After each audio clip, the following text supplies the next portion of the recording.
Today, we're diving into a billion-dollar question that so many global businesses just can't seem to answer. Why do they keep getting the African consumer so wrong?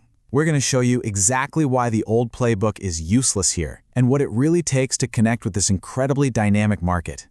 So, let's start with the big mystery, right? We've seen it time and time again. Huge international companies pour millions into the African market, only to pack up and leave a few years later. So what is it? What are they all getting wrong? Well, the answer is actually pretty simple. Most of them are only looking at the tip of the iceberg. They get obsessed with two numbers, population size and income levels.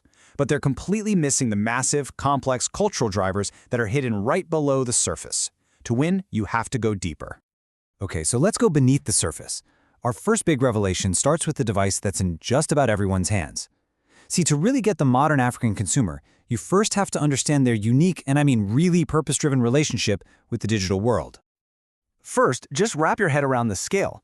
By 2025, we're talking about more than 600 million smartphone users across the continent. That is a massive connected audience.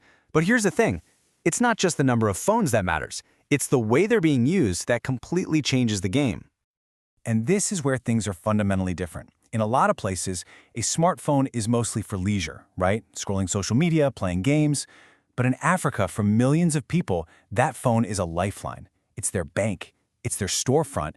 It is their laptop in their pocket. We're talking sophisticated mobile banking, e-commerce, running an entire business from that one device.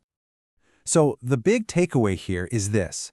If you're making a digital product for this market, it absolutely has to be useful, genuinely useful. It has to solve a real problem or make someone's life easier. Just trying to copy-paste a Western-style entertainment-first app is a recipe for failure. You know, this whole idea of purpose goes way beyond just their phones. And that brings us to our second revelation. Conscious consumerism isn't some new trend in Africa. It's not a fad. It's deeply, deeply woven into the culture itself. People here ask the tough questions. Was this made ethically? Is it going to last me a long time? What's going to happen to it when I'm done with it? This whole mindset is powered by a real, everyday circular economy, where things like thrifting, repairing, and recycling aren't just niche hobbies for enthusiasts. They're a smart, respected way of life. And that deep sense of cultural value leads us straight to revelation number 3, the incredible power of identity. Look, just slapping an aspirational picture of New York City on a billboard is not going to cut it. To succeed, brands have to connect with African identity in a way that's genuine and respectful.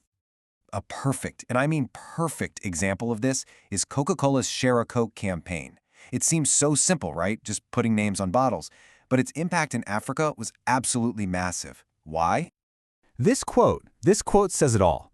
Can you imagine going your whole life and never ever seeing your name on a product? When Coca-Cola put local names like Aisha and Kwame on their bottles, it was way more than just marketing. It was validation. People finally felt seen by a global brand. And that simple act of respect turned a disposable product into a keepsake. Or take Netflix. When the streaming giant first launched across the continent, believe it or not, it really struggled. Their initial strategy of just dumping their existing library of American and European shows, well, it just wasn't enough to get people to subscribe. So they pulled off this brilliant pivot. First, they didn't just license some local shows. They announced a massive, long-term investment in the African film industry. That signaled real commitment. And then they started greenlighting local productions everywhere. By putting African stories and African faces on the screen, they went from struggling to being a dominant force in the market. And all this focus on local stories and identity points to something even bigger. And that's our fourth revelation, the absolute priority of community over the individual. This is a fundamental cultural difference that shapes pretty much every single purchasing decision. So let me ask a question to frame this. What does a typical 28-year-old prioritize with their money? The answer to that reveals a massive cultural divide. So in a more individualistic culture, going into debt for a luxury handbag might be seen as normal, even aspirational. In many parts of Africa, that's often viewed as, well, frankly, irresponsible. A 28-year-old here is far more likely to be helping pay for their little sister's school fees or chipping in to renovate the family home. The priorities are just completely different. And this is the bottom line. You simply cannot come to Africa and market to people as if they're atomized individual consumers. They're not. Family, community, and taking care of the group, that has to be at the absolute center of your entire strategy. And that idea of community brings us to our final, and maybe the most crucial revelation of all. You have to understand that Africa isn't one big community. It's a continent of thousands of them. And treating over 50 unique countries as one single market is probably the fastest way to fail. I mean, the diversity is just staggering. Your strategy for North Africa, with its strong Mediterranean and Middle Eastern influences, would be totally wrong for West Africa, the home of Nollywood and Afrobeats, and that's completely different from tech-savvy East Africa or the super-competitive markets in the South. A one-size-fits-all approach isn't just lazy, it's doomed from the start. So, we'll leave you with this question. Are you marketing to who people actually are, or are you marketing to a version of them that you've just assumed they want to be? Because success in Africa comes from understanding the reality of people's identities, their values, and their communities. The biggest mistake is marketing to the consumer you invented in a boardroom, instead of the real one who's actually there.